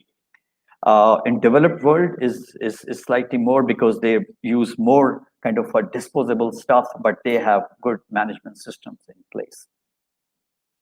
So Pakistan produces around 250,000 tons of healthcare waste. In developed countries, I told you, it's like more than 5. In Pakistan, is around less than between 1.5 and 2. In many cases, the scavengers, collect this waste because there's a lot of PVC. There's a lot of things which can be reused. I've seen, not anymore, but I've seen that in certain cases it was auctioned between, the poor waste scavengers. And these are the people, poor people, without any protective gear. They collect these, sometimes the reusable items from the waste, and they, get infected. So, as per WHO, if you look at the prevalent, spread of B and C, it's 1.7 million hepatitis B and more than 300,000 hepatitis C. I mean, as I said earlier, things have improved, but in few places. You'll see this picture in a lot of areas. Some of the big hospitals, they are doing this.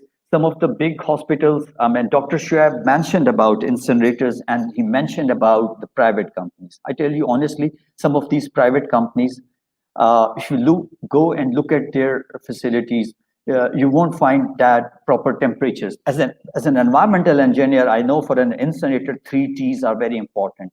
That's the time, the retention time, the temperature when you incinerate, because there's a lot of PVC. When you burn PVC, it creates dioxins and furans. They are highly toxic gases. So you protect maybe one medium, but you are polluting the other medium. If you remember, I think couple of months ago, these were the pictures shared by what's her name, Shaniza, the wife of Mr. Wasim Akram. This was, taken from Karachi Beach. She goes there every day for a walk, and there were all kinds of IV bags, syringes, bags filled with blood. You can see that. I mean, this is recent. So we have a regulatory framework. We have signed different conventions which compels us to properly manage our hazardous waste and biomedical waste, obviously. Then, as part of our Environmental Protection Act, there are rules. There are Hospital Waste Management Rules 2005. They define the different types of it. And let me tell you one more thing. The infectious waste is less than 10% on an average, you know. So when you do not segregate the infectious waste, which is the yellow bag waste, you contaminate the entire waste. So maybe baki waste में tetra pack होगा, juice के होंगे, lays के pack, कुछ you know कुछ और चीजें होंगी, tissue papers होंगे, दूसरे होंगे. But when you mix the infectious waste with you know the other waste, you have contaminated the entire waste.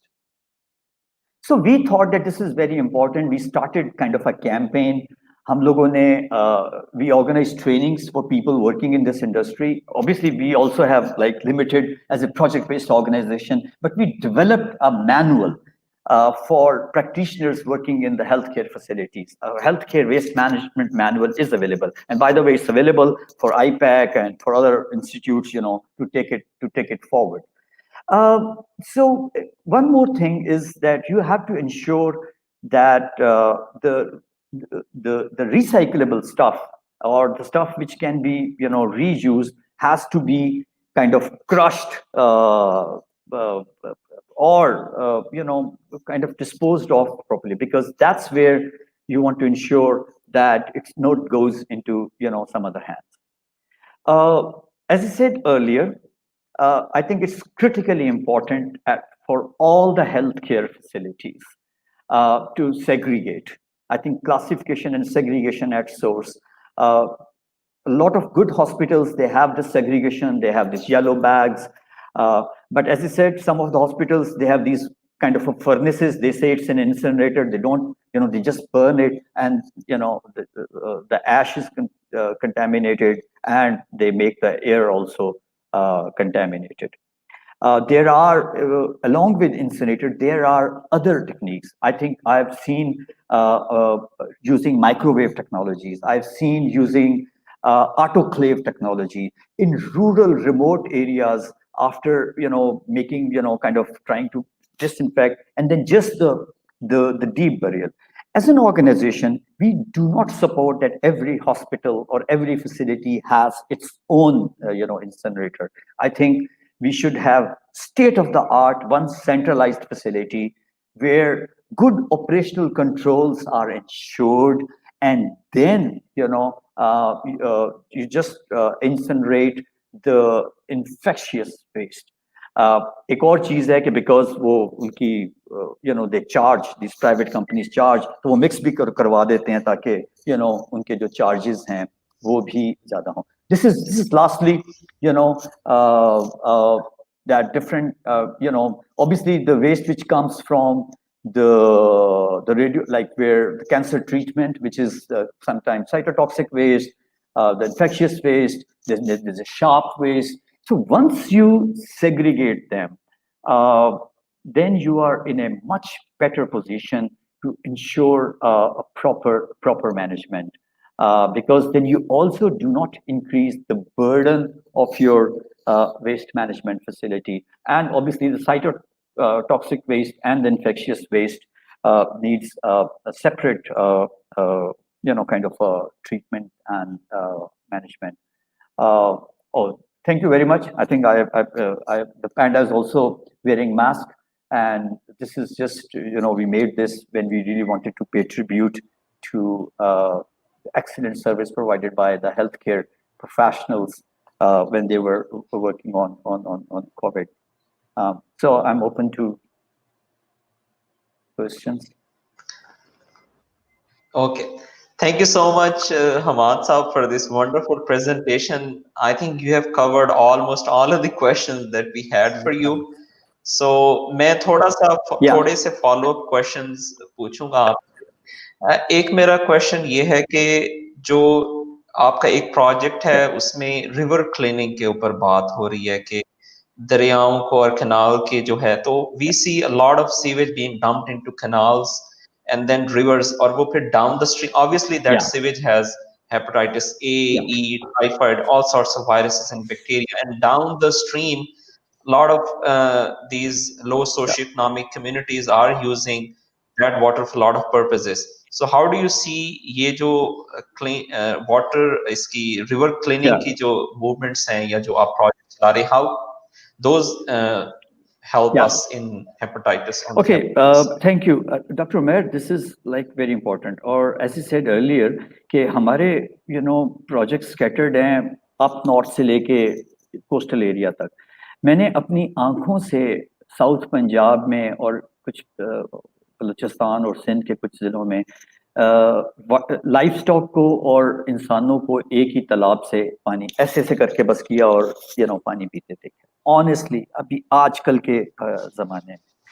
Now, the policies and the regulatory framework is there. It's absolutely clear. We have these national environmental quality standards. उनका क्या मकसद है कि कोई industry है, कोई municipality है, आप अपना सीवेज या जो एफ्लुएंट है उसको ट्रीट करें और फिर आप उसको करें. जब आप कहेंगे नहीं हम तो डेवलपिंग कंट्री हैं, नहीं हमारे और इश्यूज हैं, नहीं हमने तो इनको समझने की जरूरत है. हम एक इससे कंटिन्यू स्ट्रगल मैं तो कोर्ट में भी I was part of the commission जो अभी डॉक्टर साहब ने एक ने मेंशन किया था जो हाई कोर्ट उसने बनाया. हाथ जोड़े गोडे पकड़े कि यार सेट योर प्रायोरिटीज. आप क्या करेंगे कि जब आप लोगों की सेहत, लोग टाइफाइड उनको हो रहा है और आप कह रहे हैं कि नहीं हमने तो वो बड़ी अच्छी सड़क है इस पे, वो 8% जो व्हीकल ओनर्स हैं उनके लिए आपने ये. अच्छा, look at our constitution. Constitution कहता है कि राइट टू लाइफ एक बेसिक ह्यूमन राइट है, ठीक है ना, आपका कॉन्स्टिट्यूशन देता है. अब राइट टू लाइफ क्या है? राइट टू लाइफ है right to clean water and clean air. जब आप अपने अवाम को क्लीन वाटर और क्लीन एयर नहीं देंगे, उनको एक्सपोज कर देंगे यार, फिर हम कहते हैं कि इस मुल्क में सबसे ज्यादा हेपेटाइटिस A-E-B-C सब फैल रहे. जब हम कहते हैं कि आपने प्रायोरिटीज चलें सेट कर दें, आप तमाम मुल्क में यू कांट ट्रीट एफ्लुएंट. जिसका मैंने पहले कहा, आप कुछ वाटर बॉडीज जो यूज हो रही हैं ड्रिंकिंग वाटर, बेशक वो it's a canal, whether it's a lake, whether it's a part of a river stretch, declare that as class A, at least in that stretch, for that water body to start with, ensure that untreated effluent does not enter. आपकी priorities खुद ही हो जाएंगी. आप ये नहीं कहेंगे पहले पंजाब करे, सिंध करे, लाहौर करे, पिंडी करे. आपने कह दिया एक across the board कि we have classified all our water bodies because we need to protect the sources. हम देखें, हम कहते हैं हमारे पास एक जादू की छड़ी है, हम एक फिल्टर प्लांट लगा देंगे कम्युनिटी को, और उस फिल्टर प्लांट की आप मेंटेन नहीं करेंगे, उसमें और बैक्टीरिया इकट्ठा होना शुरू हो जाता है. हमने सैंपल लिए हैं. PCR WR कहती है, look at there report on bottle water, जो एक मशरूम ग्रोथ हुई. मैं आपको एक और बात बताऊं, ये मैंने एक प्राइम मिनिस्टर की मीटिंग में कहा था, अगर हम चाहते हैं ना कि ये हल हो, आप अलाउ कर दें, अलाउ ना करें कि गवर्नमेंट की किसी भी मीटिंग में बॉटल वाटर नहीं सप्लाई होगा. आई टेल यू ऑनेस्टली कि अगर आप ये बंद कर देंगे ना, जब सब देखें ना, अब तो पहले स्टेटस होता था कि मैं ये फलाना पीता हूँ, ये पीता हूँ, अब तो जरूरत है, नहीं तो डायरिया हो जाएगा, कुछ और हो जाएगा. जब आप देखें, फिर होगा कि मासेस के लिए लोग सोचेंगे, फिर सोचेंगे कि मैं ये अफोर्ड कर सकता हूँ. लेकिन जब ऑल्टरनेटिव होता है तो फिर आपकी प्रायोरिटीज चेंज हो जाती है. फिर कहते हैं यार ऑल्टरनेटिव है ना, ये है, ये देखो फलाना ब्रांड, ये हम ये पी लेते हैं तो मसला खत्म. No, that's the issue. You have to think about masses. These are the people who are suffering. These are the people who are getting all kinds of infections, and these are the people who are dying just because of these infections. Okay. Thank you so much, Hamad Saab, for answering this question as well. To conclude this session, I'd like to ask you one last thing. How do you see the possibility of WWF and IPAC Foundation coming together on one platform and then, acting as advocacy groups for this clean drinking water supply and then biomedical waste management issues? Perfect. I mean, that was, with Dr. Sameer and, that was the discussion. Look, मैंने आज ही एक message record कराया. Doctor Umar Saif ने एक initiative लिया है, which is called मिलकर. We claim, oh, we are a big international organization. I tell you honestly, we cannot achieve a single thing without partnership and without collaboration. यहाँ पे इस मुल्क में the challenges are so big, so huge, particularly related to environment. More the better. ये वो नहीं है. This is not marriage of convenience. हाँ उसकी बड़ी अच्छी है, मेरी शादी उसमें हो गई तो बड़ा. No, this is required. We get it's only possible. It's only possible if we are together. Otherwise, जब हम कैंपेनिंग, जब पाकिस्तान वाटर्स एट रिस्क हमने कैंपेन की, हमने 8 लीडिंग एनजीओ को, डॉक्टर यास्मीन की अपनी एनजीओ है पानी Pakistan, she was with me, campaigning for to protect the water sources. Ask her. क्योंकि एक को तो कोई गवर्नमेंट इधर मोड़ देती है, कोई इधर मोड़ देता है, कोई ये कर देता है. We have to do advocacy and lobbying together. We have to promote best practices together. We have to ensure that the rule of law, the available regulatory and policy framework is enforced and complied in true spirit. If we are together, maybe we can do this. And not just 2 organizations, masses. Abhi students, अब देखो social media ने जो new norm जो post Covid आ रहा है, ये देखें ना, ये कभी हम इस तरह की बहुत कम होती थी ना. हम तो फिजिकली पैनल बैठा हुआ है 5 स्टार होटल में या कहाँ पे, और हम तकरीरें कर रहे हैं, वो कर रहे हैं. Now things have changed and this is the new normal, right? People have realized कि यार रिलेशनशिप नेचर प्रोटेक्शन और पब्लिक हेल्थ में, ये कोविड है, ये कोई सिर्फ पब्लिक हेल्थ नहीं था, ये इकोनॉमिक इशू है, ये सोशल इशू बना, और इसलिए my doors are open, more the better. You'll find WWF with you, behind you, together in any campaign which ensures, good environmental conditions for people and for nature. Hamasa, if I can add something. Sure. Dr. Maher, sorry मैंने आपसे इजाजत नहीं ली, लेकिन देखें, I am Umar Farooq. मैं, जैसे हम उमर ने बताया कि मैं इस वक्त यूएसए में हूँ, मैं यहाँ पे प्रैक्टिस करता हूँ मेडिसिन की भी, और आई हैव बीन इन्वॉल्व. हमारा जो वी फॉट का जर्नी था, आईपैक का जर्नी है from the day one. Doctor Sameer Shafi और मैं और हमारी जो टीम है, हम शुरू से हैं. और आई थिंक एक बात आपने बड़ी मजे की 2-4 बातें की. एक ये है कि हम अपना कचरा दूसरे पे डाल देते हैं, ठीक है, और एक चीज पे वहां पे बचत कर ली और इधर जो ना खराबी कर दी, ठीक है. दूसरा, आपने एक प्रायोरिटाइजेशन की बात की कि क्या प्रायोरिटाइज होना चाहिए और क्या नहीं. Political priorities are different than the public health priorities. तो मसला ये है कि जब आप पॉलिटिशियंस रन करते हैं पब्लिक हेल्थ प्रायोरिटीज को, तो वो अपनी मर्जी की चीजों के ऊपर वो फोकस करते हैं when the resources are limited. मैं हमेशा एक ही बात करता हूँ कि उमर को पता ही है कि मैंने थोड़ी देर पहले भी बोला कि think global act local. Yes, there are anywhere from World Health Organization से लेके जिनेवा कन्वेंशन से लेके हेलसिंकी कन्वेंशन से लेके स्वीडन से America, just so many guidelines. There are so many academic, मैं बिल्कुल प्योर एकेडमिक प्रैक्टिस में वो एकेडमिक प्रैक्टिस मॉडल में मैं वर्क करता हूँ. मैं I'm involved in education, so we have to stay with very evidence based. लेकिन जो पाकिस्तान के मसले हैं वो पाकिस्तान के मसले हैं. लोग मुझे हमेशा एक चीज जो मैंने बात की है कि आप ग्लोबल लेके तो आ सकते हैं सोल्यूशन, लेकिन आप जब तक लोकल इम्प्लीमेंटेशन नहीं करेंगे, लोकल कोलैबोरेशन नहीं करेंगे, आप लोकल विजडम को इस्तेमाल नहीं करेंगे, जब तक हमारे मसलों का हल इनसाइड आउट आएगा ना. देखें ना, जो पैराशूट से मसलों के हल आते हैं ना, वो ग्रॉस रूट पे नहीं जाते. ये जो ग्रॉस रूटर होते हैं वो नीचे से ऊपर आते हैं. इसी तरह ग्रॉस रूट सॉल्यूशंस भी नीचे से ऊपर आते हैं. हाँ, we can get guidance from the global solutions, global problems, global way of doing things, लेकिन हमने एक्ट लोकल करना है, तब हमारी जो है ना वो जाके होनी है. दूसरी बात, छोटी सी बात जो हुई है कि इट्स अ क्यूमुलेटिव रिस्पांसिबिलिटी. ये सिर्फ इदारों की, हुकूमत की, सबकी नहीं है. ये एक गुड सिटीजनशिप का कॉन्सेप्ट है जो कि पब्लिक के अंदर से, जो कि हर इंडिविजुअल को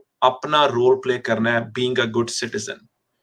तो आई थिंक ये एक ऐसी मतलब है चीज जो कि हमारी पॉलिटिकल लीडरशिप से लेके जो हमारी हेल्थ केयर लीडरशिप है या जो भी leadership, I think this concept needs to be कि भाई आप ग्रॉस रूट के अंदर गुड सिटीजनशिप का कॉन्सेप्ट लेके आए और उसी से हमारा पानी भी बेहतर होगा, उसी से हमारी पानी की कंटेमिनेशन बंद होगी, उसी से हमारे अपस्ट्रीम लोग वो अपना सारा कूड़ा उसमें नहीं डालेंगे पहाड़ों पे जो कि नीचे आएगा। तो थैंक यू, आई थिंक मैं I really want to thank you कि आपने इतने अच्छे तरीके से इतने बड़े प्रॉब्लम्स के ऊपर बड़े की पॉइंट्स को हाईलाइट किया है।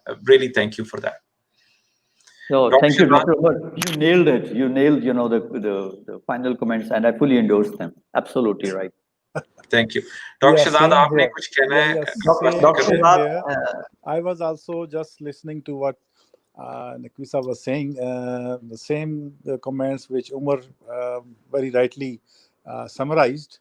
The issue of water, its linkage with a lot of other politics and social and cultural norms, the priorities gap between the elite and the commoner, the issues of masses versus issues of few. Similarly, at the last point, I think he mentioned about partnerships. So hopefully we are moving in right direction, and Umar can tell you his journey. Initially, there were very few, and now if you count, there are so many partners, and that's why they are expanding, and they are now thinking of doing much more than what they were thinking maybe 2 years ago. So now there is a concept of a full-fledged dental university, a public health university, a school of public health, international level in Lahore, a lot of other things.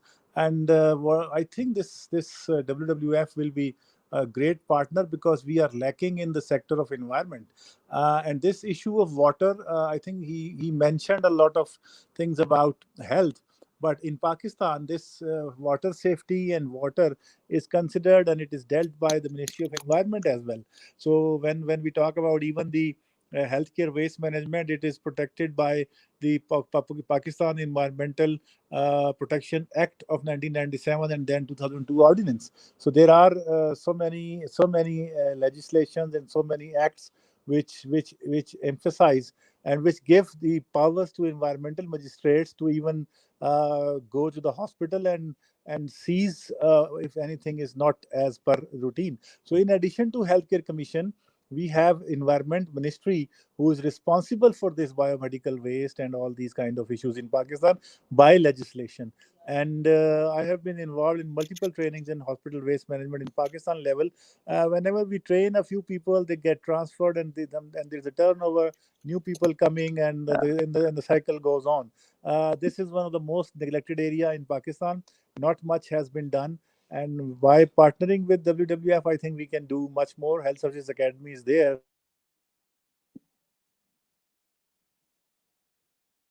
okay, thank you so much, Hamad Saab. Thank you so much, Dr. Umar. Thank you so much, Dr. Shahzad. Yeah, thank you. With this, I'll conclude this session. I hope the audience enjoyed it.